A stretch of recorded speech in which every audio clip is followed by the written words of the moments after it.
합니다. 20절에서 23절까지 함께 하도록 합니다. 열왕기하 5장 20절에서 23절입니다. 하나님의 사람 엘리사의 사한 게하시가 스스로 이르되 내 주인이 이 아람 사람 나아만에게 면하여 주고 그가 가지고 온 것을 그의 손에서 받지 아니하였도다. 여호와께서 살아계심을 두고 맹세하노니 내가 그를 쫓아가서 무엇이든지 그에게 받으리라 하고 나아만의 뒤를 쫓아가니 나아만이 자기 뒤에 달려옴을 보고 수레에서 내려 맞이하여 이르되 평안이냐 하니 그가 이르되 평안하나이다. 우리 주인께서 나를 보내시며 말씀하시기를 지금 선지자의 제자 중에 두 청년이 에브라임 산지에서부터 내게로 왔으니 청하건대 당신은 그들에게 은 1달란트와 옷 2벌을 주라 하시더이다. 나아만이 이르되 바라건대 2달란트를 받으라 하고 그를 강권하여 은 2달란트를 2전대에 넣어 매고 옷 2벌을 아울러 2 사환에게 지우매 그들이 게하시 앞에 쉬고 가니라. 아멘. 하나님의 사람 엘리사의 사환이다. 네.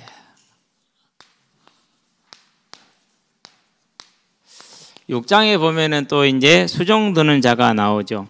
거기서 이제 게하시일까 착각할 수 있는데 찾아봤더니 사환을 뜻하는 단어하고 수종 드는 자는 단어가 다르더라고요. 그래서 게하시의 원명은 여기서 끝났다 이렇게 보면 됩니다. 자, 우리가 이제 뭘 봅니까? 이스라엘의 상황이 어떻습니까? 영적인 상황, 영적 상황. 열왕기상에 보니까 12장이죠.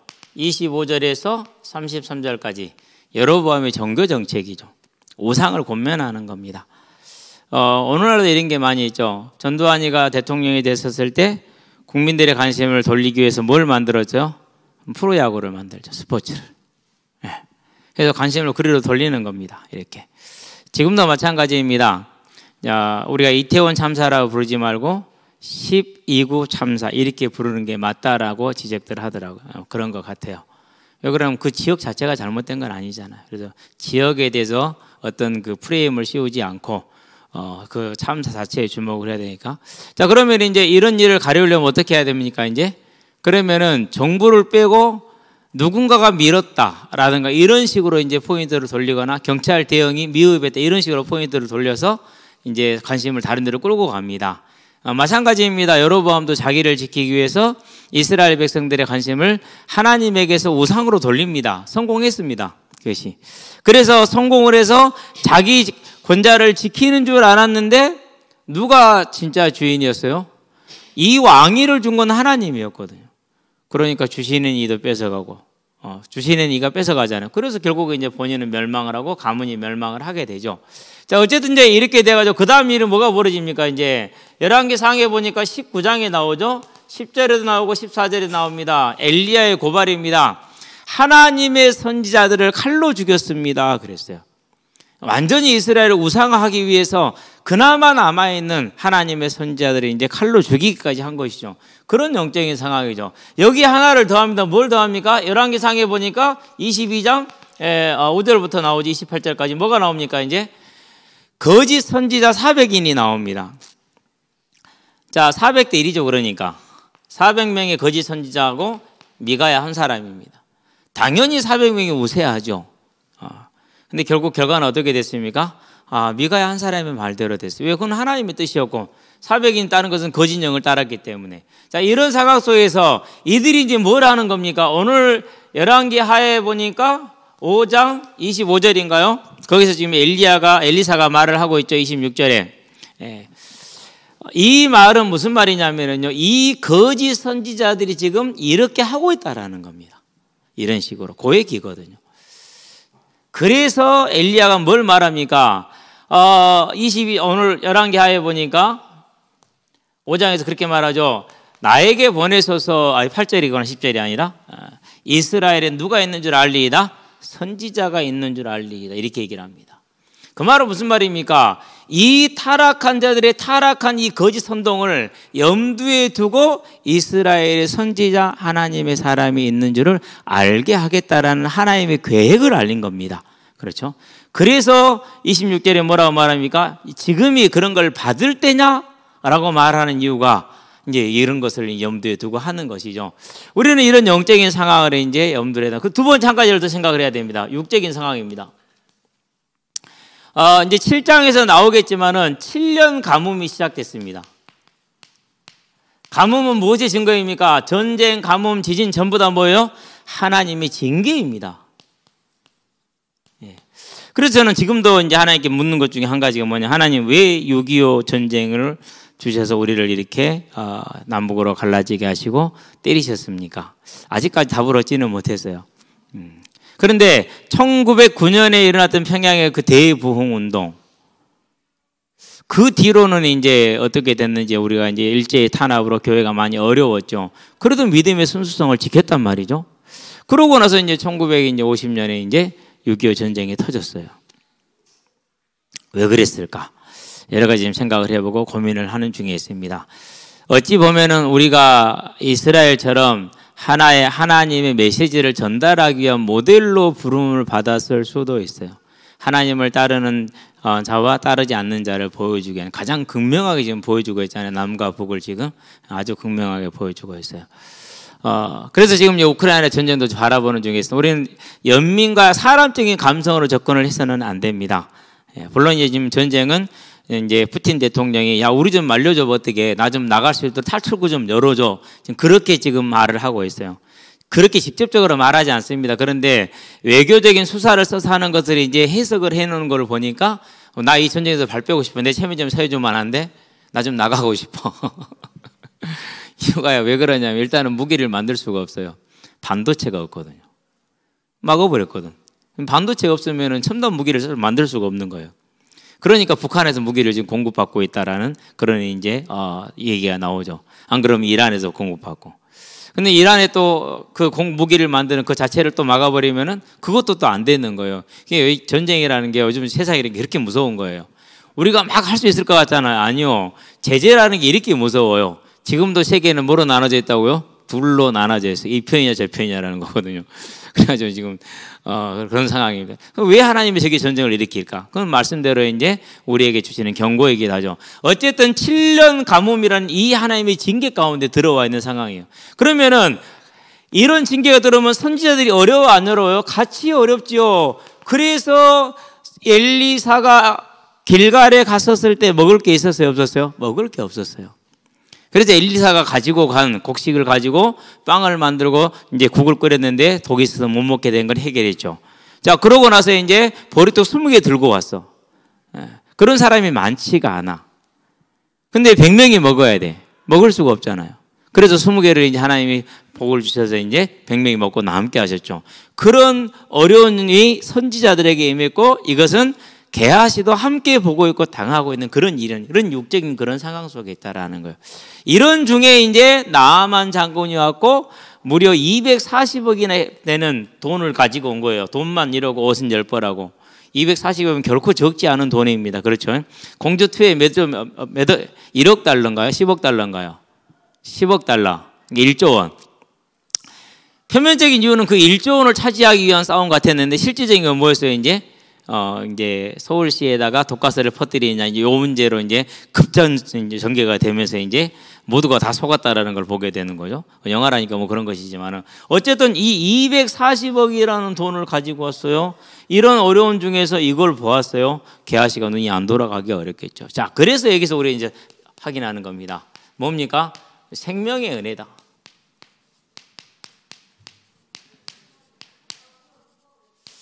저와 여러분들이 예수를 믿는 이유, 믿음의 이유이죠. 믿음의 이유는 어떻게 찾을 수 있습니까? 믿음의 이유는 믿음이 무엇인지를 보면인데, 그래서 히브리서에 보니까 11장 1절에 믿음은 바라는 것들의 실상이다. 소망이죠. 그러면은 소망이 뭡니까? 로마서 8장에 분명히 말하고 있습니다. 이 소망이들 로마서 8장 18절부터 25절까지. 뭐라고요? 우리 육신의 부활이다. 몸의 부활이다라고 분명히 말하고 있어요. 자, 믿음은 뭡니까? 믿음은 다른 거야. 장래 일에 대한 뭐라고 했어요? 장래 일에 대한 증거라고 그랬어요. 하나님이 주인 된 삶입니다. 염려, 근심, 걱정. 그래서 마태복음에서 뭐라고 그럽니까? 내일 일을 뭐 하지 말라? 염려하지 말라. 내일 일은 내일이 걱정할 것이라. 이렇게 얘기를 합니다. 저와 여러분들이요, 믿음은 소망이고 믿음은 하나님에 대한 완전한 믿음을 고백하는 게 그게 믿음이란 말이에요. 자, 결국은 저와 여러분들이 믿음을 한마디로 정의를 뭡니까? 부활의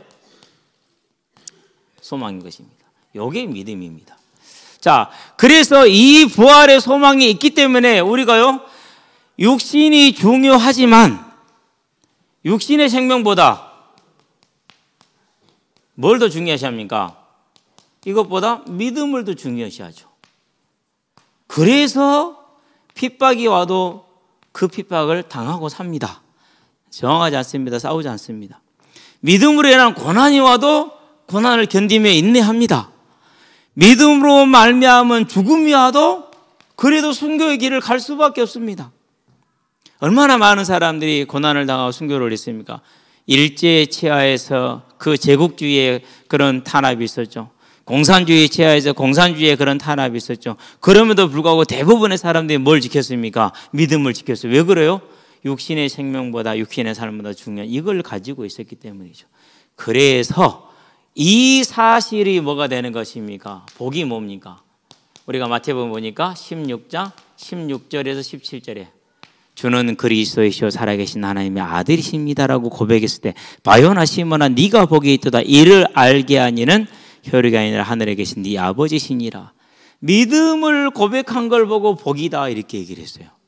자, 두 번째 마태복음입니다. 13장입니다. 13절에서 16절에 보니까 물론 13장은 비유의 장이죠.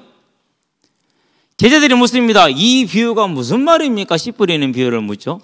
그런 예수님이 말합니다. 눈이 있어도 보지를 못하고 귀가 있어도 듣지를 못한다. 왜? 눈으로 보고 귀로 듣고 고침을 받을까 염려함이라 그랬어요. 우리가 그렇게 악하다라는 거예요, 사람이. 그러면서 복을 뭐라고 할까? 너희는 그것을 보고 들음으로 복이 있도다라고 말했어요. 사람의 복이 이거예요. 무슨 복입니까? 이 복은 곧 뭐에게 생명을 주는 거죠. 그렇죠. 자, 계시록을 볼까요? 계시록 1장에 보니까 3절에 이 기록된 말씀을 읽는 자, 듣는 자, 그것을 행하는 자는 복이 있도다 그랬어요. 물론 22장에 가면 또 말합니다. 이 기록된 말씀을 행하는 자는 복이 있도다. 거기서는 이제 읽는 자, 듣는 자란 말을 뺐어요. 왜 그랬어요? 이미 다 읽고 들었으니까 행하는 것만 남았거든요. 행하는 자는 복이 있다. 인생의 복이 뭐라는 건 그러니까 하나님의 말씀을 듣고 그 말씀을 믿는 것을 복이다라고 설명을 하고 있어요. 자, 그러면은 이 복에 대해서 게하시는 어떤 사람입니까? 게하시는 가장 많이 보고 들은 한 사람 중에 하나죠. 그렇죠. 일단 엘리사가 이제 길갈에 와서 거기서부터 시작을 합시다. 길갈에서 수넴을 왔다 갔다 했죠. 수넴 여인을 봤어요. 그렇죠. 네. 거기 아들이 없었는데 늙은 부부가 아이를 낳은 걸 봤어요. 그 아이가 죽었는데 다시 부활하는 걸 봤어요. 자, 아이 부활할 때는 본인이 직접 먼저 갔어요. 먼저 엘리사의 지팡이를 가지고 가서 아이 얼굴에 놨는데 아이가 살아났어요? 안 살아났어요? 안 살아났어요. 뒤에 엘리사가 왔어요. 그래서 엘리사가 와서 그 살리는 것을 봤어요. 그러면 얼마나 큰 증거를 본 겁니까? 그렇죠? 자, 그러고 나서 길갈로 내려갑니다. 그러고 이제 국을 끓였어요. 그 국을 누가 끓였어요? 엘리사 누구한테 시켰어요? 사환에게 끓이기 시켰어요. 그럼 게하시가 끓인 거예요. 본인이 끓인 국에 독이 있어서 못 먹었어. 게하시가 얼마나 무안했겠어. 나 같으면 야, 이 정신없는 새끼야. 한마디 했을 텐데. 그거 하나를 구분을 못 해갖고 이렇게 말했을 것 같은데. 역시 하나님의 사람은 다른가 봐. 가루를 넣으라. 말도 안 되는 소리인데 그냥 가루를 넣었어요. 밀가루일 가능성이 제일 크겠죠. 영어는 그래서 밀가루 때문에 플로어라는 FLOUR라는 이 플로어라는 이 단어를 쓰고 있더라고요. 그래서 그 독이 사라졌어요. 자, 독의 국을 끓인 당사자, 그 독이 없어진 걸 체험한 당사자. 그렇잖아요. 그렇죠. 그런 다음에 보리떡 20개 들고 와서 엘리사가 나눠주러 그러니까 누가 대답했어요? 그때 대답한 자가 게하시였어요. 아니 100명이나 되는데 어떻게 20명분 가지고 100명을 나눠줍니까? 안 됩니다라고 말했어요. 그런데 나눠주라 하나님의 말씀이 먹고 나무리라 하셨다. 그 말대로 나눠줘서 진짜 남았어요. 입이 벌어졌을까 안 벌어졌을까요? 아마 입이 떡 벌어져갖고 아마 지금도 안 닫았을지 몰라. 지금은 닫혀져 있겠지만 얼마나 놀랬겠어요. 그렇죠? 이런 역사, 그 중에 제일 큰 게 뭡니까? 이제 나만의 문둥병을 직접 본 것은 누구예요? 그것은 게하시예요. 엘리사는 보지도 않았어요. 눈으로 봤어요. 치료된 것도 누가 봤어요? 문둥병과 치료된 걸 눈으로 본 자는 게하시예요. 보고 듣고 다 했어요. 그래서 이사야서 6장 9절에서 10절, 마태복음 13장 13절에서 아까 봤던 16절, 보고 듣고를 다 한 사람이에요. 그런데 뭐에 져버렸어요?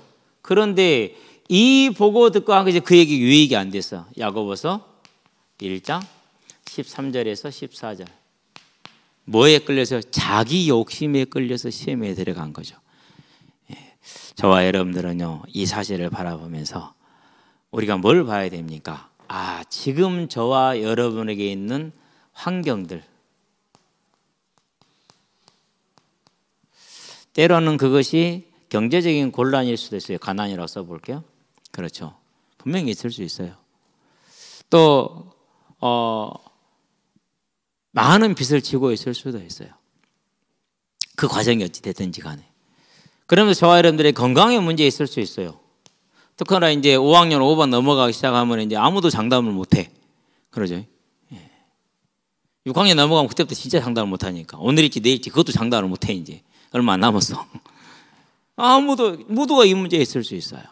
그렇죠? 그런 다음에 사회적인 약자일 수도 있어요. 약자. 이게 법원이 영장을 발부하는 거 보면은요, 큰일 났다는 생각이 들어요. 법원도 믿을 수가 없어요. 48,000원 수사하겠다고 129군데 영장을 발부하는, 그게 말이 되는 얘기입니까 지금? 홍준표 경남도지사는 활동비 4천만 원인가 집에 갖다 줬다는데 아무 문제가 안 돼도 뭐. 아니 생각해 보세요. 국회에서 자기 활동하라고 남으면 뭐 해야 되는 돈이죠? 반납해야 되는 돈이에요. 근데 그걸 자기 생활비로 썼다니까 문제 삼으면 안 삼아요. 4천만 원은 문제 안 삼고 48,000원은 문제를 삼아서 129군데 영장을 발부했다. 이해가 안 돼요. 우리는 그런 힘이 있어요, 없어요? 여러분과 저는 그런 힘이 없어요. 조금만 잘못하면 다 잡혀가야 돼요. 얼마나 억울해요.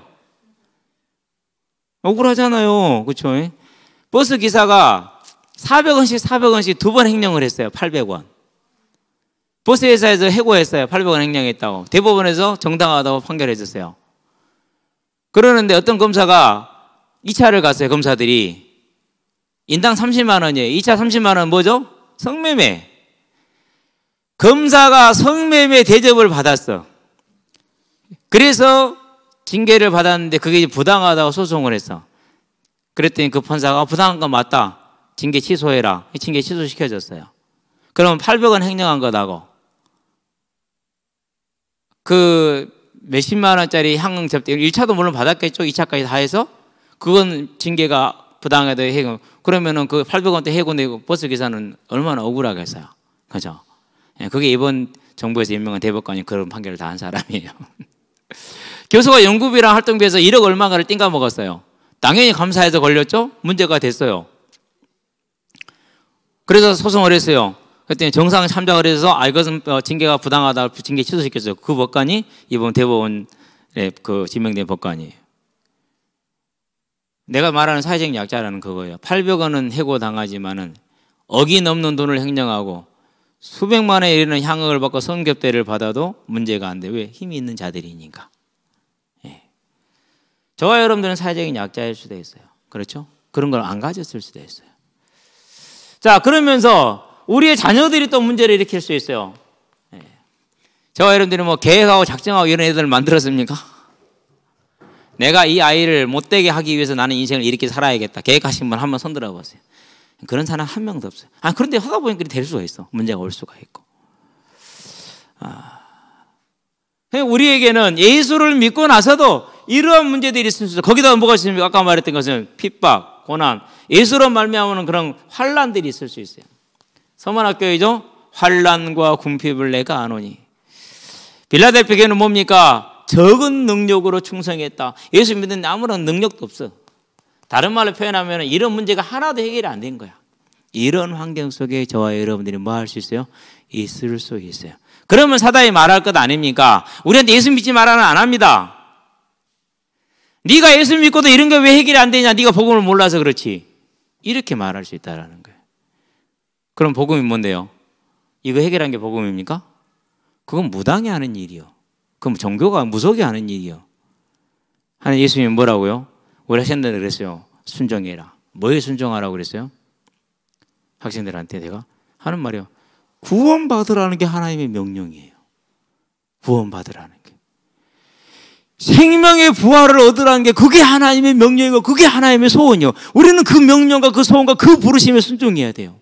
맞죠? 하나님의 복음은 너를 가난해서, 너를 질병해서, 너를 사회적인 약자해서, 너를 문제 있는 자녀들을 건지겠다는 그런 말씀도 돼요. 그러나 이건 본질이 아니에요. 그리 아니하실지라도. 뭐랍니까? 구원받아라. 그게 진짜 복이에요. 그래서 저와 여러분들이 게하시를 보면서 그가 이 하나님의 역사를, 이 부르심을 보았는데 무엇 때문에 잃어버립니까? 이 환경 하나를 잃어버린 것 아닙니까? 이것 해결하겠다고. 뭘 제하지 못해서 탐심을 이기지 못했어요. 스스로 시험에 빠졌어요. 그래서 디모데전서 6장 9절에 10절에 돈을 사랑함이 일만하게 제약의 뿌리가 된다 얘기를 한 이유가 거기에 있는 겁니다. 그러면 저와 여러분들은 뭘 잡아야 됩니까? 무엇이 복입니까? 생명의 복입니다. 그래서 주 예수를 믿으라. 그러면 너와 내 집이 무엇을 얻으리라?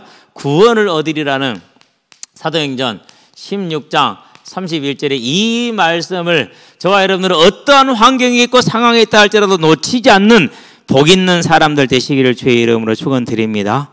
그게 복입니다. 그래서 다니엘서에서 세 친구가 하는 말 그리 아니하실지라도 그렇습니다. 그래서 초대교회를 보기 바랍니다. 사도행전 4장이죠. 2장이죠. 2장. 아니다. 4장이다. 19절에서 21절. 뭐라고 말합니까? 우리가 누구 말을 들으랴 하나님 말씀을 들으랴. 우리는 보고 들은 것을 말하지 않을 수 없다. 그러면은 반드시 환란이 있고 곤란이 있다는 건 압니다. 그럼에도 불구하고 뭐 한 겁니까? 뭘 잡았습니까? 예수 믿는 걸 잡았죠. 우리는 이 하나님의 부름에 온전히 서게 되길 바랍니다. 주기철 목사님이 그 고난을 당하면서, 손양원 목사님이 그 고난을 당하면서, 손양원 목사님 같은 경우는 무슨 어려움을 당했습니까? 일제 신사참배 모든 목회자들이 동의해서, 거의 대부분 목회자들이 안 된다고 말했어요. 뭐가 되겠어요? 그러니까 당연히 외톨이가 될 수밖에 없죠. 그렇죠. 근데 버티는 거예요. 뭐예요? 믿음은 믿음이니까. 우리는요, 이런 믿음을 바라보면서 저와 여러분이 가야 될 길은 분명한 겁니다. 사단이 우리에게 말할 겁니다. 뭐라고 말할 것이냐? 우리의 간신과 우리의 소망과 주님의 부르심의 소망인 저 생명의 부활을 잊어버리고 오직 이 땅의 환경을 해결하고 개선하는 것에 저와 여러분들의 생각을 끌어가는 걸로 속일 겁니다. 속지 마시게 되길 바랍니다. 그래서 우리는 뭘 해야 됩니까? 어떠한 어려움과 유혹과 환란이 있다 할지라도 주 예수를 믿으라. 이걸 지켜야 됩니다. 이 믿음을 절대 잊어버리지 마시게 되길 바랍니다. 왜 그렇습니까? 이유는 한 가지입니다. 마태복음입니다. 16절입니다. 26절에서 27절에 뭐라고 말합니까? 이렇게 말합니다. 천하를 얻고도 네 생명을 잃으면 무엇이 유익하느냐? 이 세상에 무엇과 생명을 바꾸겠느냐? 그리고 이 땅에 행한 모든 것들은 다 상급으로 주어질 것인데 무엇을 위해서 살 것이냐?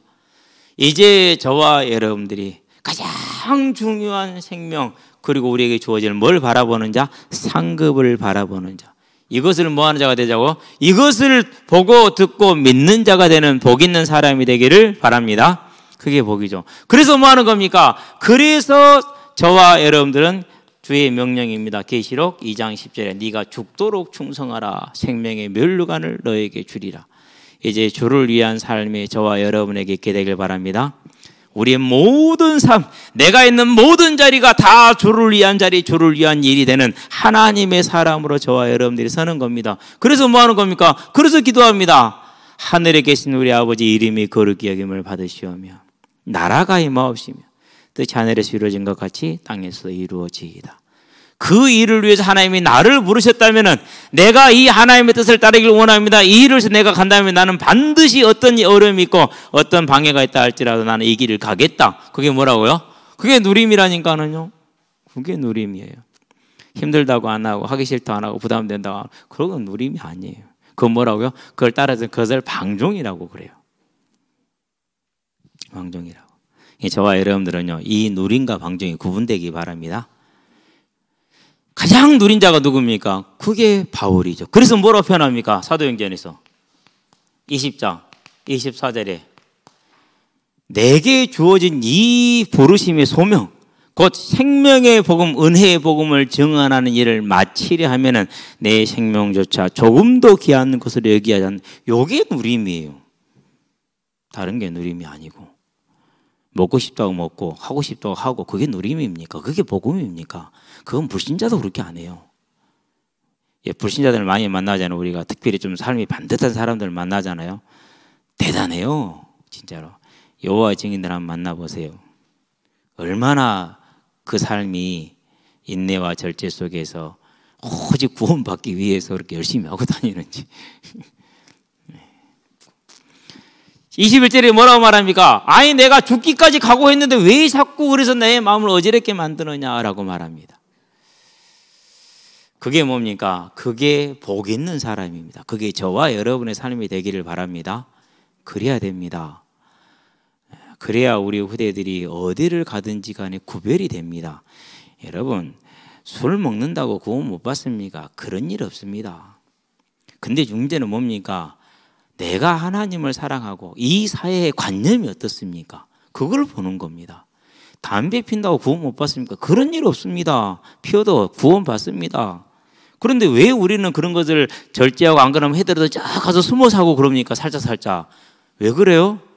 이게 덕이 안 된다는 건 사회적인 통념이니까 그래요. 그래서 우리 애들은요, 청년들, 담배 피는 청년들 있거든요. 절대 사람들 보는 담배, 그래도 저 들어가서 숨어서 피고 와요. 얼마나 귀여운지. 아니, 귀엽잖아요. 근데요, 최근에 우리 쫑이니가요, 공원을 휘젓고 다녀.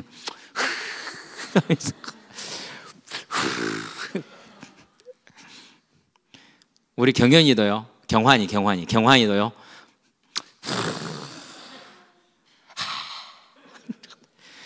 필도 안 해서. 거기에 따라 우리 신시호. 누가 사줬냐? 엄마가요. 야, 나가서 펴. 그래 또 펴. 그러다 뒤지고 온다고. 나는 혼 안 내. 왜요? 얼마나 과시하고 싶겠어요. 그러라도 과시해야지. 과시해. 그런데 내가 냄새 맡기는 게 나가서 펴. 얘들 보기 싫은 게 나가서 펴고. 근데 이제 같이 있는 대현 씨 오늘 온다더니 못 왔는데요. 절대 가만 안 있어요. 1시간, 2시간 앉아서 얘기 들어야 돼. 사람이 그러면 못 쓴다. 내가 보면은 최소 3, 40분이요. 사람이 그러면 못 쓴다. 더군다나 어른이 계시는데 그러면 안 된다. 목사님이 다 이거. 아니 솔직히 그 나이에 얼마나 그게 좀 커요. 우리가 금지되어 있으니까 더 크잖아요. 과시하고 싶어요? 안 하고 싶어요? 하고 싶지. 당연히. 그러니까 그런가 보다 싶죠. 예. 예. 저와 여러분들이 이 땅을 사는 날 동안에 우리가 정말로 가야 될 길이죠. 이 믿음의 길, 전도자의 길, 우리의 삶을 들여서 가시게 되길 바랍니다. 그게 저와 여러분의 길입니다. 증인되는 길.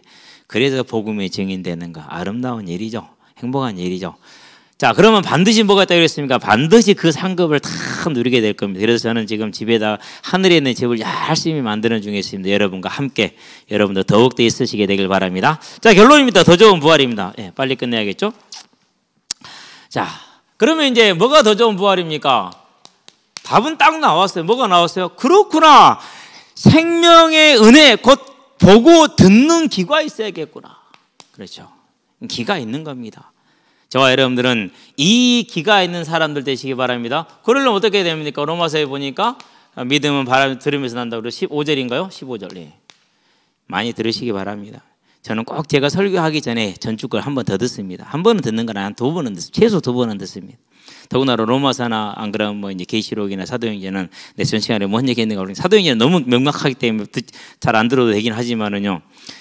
로마서나 계시록은 분명히 내가 공부를 10번, 20번 했는데도 설교하다 보면은 전달하다 보면은요. 페이퍼에 기록되지 않은 얘기를 하나님 하세요. 그러니까 반드시 들어야 돼요. 내가 무슨 인도를 받았는지 확인하기 위해서. 그래서 말씀을 듣는 겁니다. 꼭 들으시면서 저와 여러분들 그 말씀이 우리의 길이 되고 저와 여러분의 발이 등이 되게 하시기 바랍니다. 시편 119편에 보니까 몇 절이에요? 105절에 그렇게 얘기를 하고 있어요. 두 번째입니다. 그 들은 말씀을 저와 여러분들 뭐 하는 겁니까? 실천하는 겁니다. 듣는 것이 제사보다 낫고 순종하는 것이 순양의 기름보다 낫다고 분명히 얘기를 했어요. 그런데 우리가 실천을 100% 해야 못해요? 못하죠. 나도 못하는데. 그죠? 그래도 뭐 하는 겁니까? 하려고 애쓰는 겁니다. 안 되는데 하는 겁니다. 안 되는데 하는가 뭐가 임합니까? 그거 안 되는 것이 하니까 거기에 능력이 임할 수밖에 없는 거예요. 그래서 무능한 것을, 그래서 연약한 것을 우리는 뭐 해야 됩니까? 감사해야 되는 겁니다. 이 실천이 저와 여러분의 삶에 있게 하시게 되길 바랍니다. 그래서 지금도요, 일단은 뭐 많은 얘기가 있겠지만은 누가 주인 되게 하자고요? 하나님이 주인 되게 하세요. 아이들이 뭐 말을 좀 안 듣습니까? 놔두세요. 하나님이 주인 되면 되니까. 우리는 뭐 얼마나 잘 들었습니까? 나는 잘 들었는데요. 부모 말은 잘 들었을지언정 하나님 말은 안 들었잖아요. 그럼 이게 다 끝난 거지. 진짜 들어야 될 때 말을 안 들었으니까. 쉽게 말하면 우리가 국가에서 하지 말라는 것을 합니다. 누가 하라니까요. 깡패 조직이 두목이 하라고 그러니까. 그거 똑같은 거예요. 그럼 어떻게 돼요? 그렇죠? 그래서 저와 여러분들은요, 모든 것을 하나님을 바라고 맡기고 뭐 하자고요? 내가 하나님과 소통을 이루자. 그럼 어떻게 된다고요? 사도행전 아까 봤지 16장 31절에 저와 여러분들이 우리 집이 구원을 받습니다. 우리 자녀들에게 구원을 받습니다. 하나님이 주인 되는 삶이 나에게, 자녀에게, 우리 주변에 있는 모든 이들에게. 그러면 그걸 뭐라고 그럽니까? 그것을 변화된 삶이라고 그럽니다. 그래서 이전에 행하던 모든 걸 불고 하나님의 뜻을 행하는 자로 변하는 겁니다. 고린도후서에 보니까 5장 15절에서 17절 새로운 피조물로 바뀌는 겁니다. 그 증인이 여러분이요, 그 증인이 저입니다. 그렇지 않습니까? 이전에 하나님 모르던 삶과 아는 삶이 같아야 틀려요? 같을 수가 없잖아요. 우리가 그러면 그렇게 됐듯이 우리 후대들도 우리를 만나는 복음을 받는 모든 일도 그렇게 되지 않겠습니까? 그게 저와 여러분의 주어진 특권이라고 특권을 충만히 누리시기를 주의 여러분을 축원드립니다. 기도합시다. 살아계신 아버지 하나님, 사황게하시가 그 많은 증거와 능력을 보고도 탐심에 이끌려 믿음을 떠남으로 그 사망의 길을 갔던 것처럼 이제 우리의 삶이 어떠한 환란과 어려움과 곤란이 있다 할지라도 하나님의 말씀에 순종하는 예배자의 삶으로 세워짐으로, 그래서 우리의 삶을 통해서 역사하시는 하나님의 능력으로 우리가 치유되고 우리 모든 주변이 살아나고 치유되는 이 생명의 역사를 누릴 수 있도록 우리 이번 한 주간 우리를 붙들어 주시며 일생을 붙들어 주시기를 그리스도신 예수의 이름으로 기도합니다. 아멘. 이제는 우리 예수 그리스도의 십자가 대속의 은혜와 독생자 예수를 죄인을 약기지 않고 내어주신 하나님 아버지의 무한하신 사랑과 지금도 죄인을 생명과 의와 영화의 길로 인도하시는 성령의 내주 교통 역사하심이 오직 하나님의 말씀이 주신 그 생명의 은혜에 충만히 순종하게 하셔서 이 땅의 모든 유혹과 환난과 핍박을 다 이겨내고 하나님의 나라에 이르러서 큰 상급과 영락을 누리게 될 우리 모든 성도들과 가정과 가문과 산업 현장 위에 전 세계에 흩어져 생명의 복음을 전하고 계시는 모든 선교사님들의 아름다운 발걸음 위에 함께하는 후대들의 예배자로 전도자로 중직자로서의 복음의 진로 위에 교사로 찬양대로 방송실로 주보로 청소로 차량으로 주방으로 섬기는 모든 헌신자들의 아름다운 헌신 위에 여러 정평과 사정 의자리에 함께하지 못하는 우리 모든 성도들의 심령 위에 지금으로부터 영원토록 함께 계실지어다. 아멘.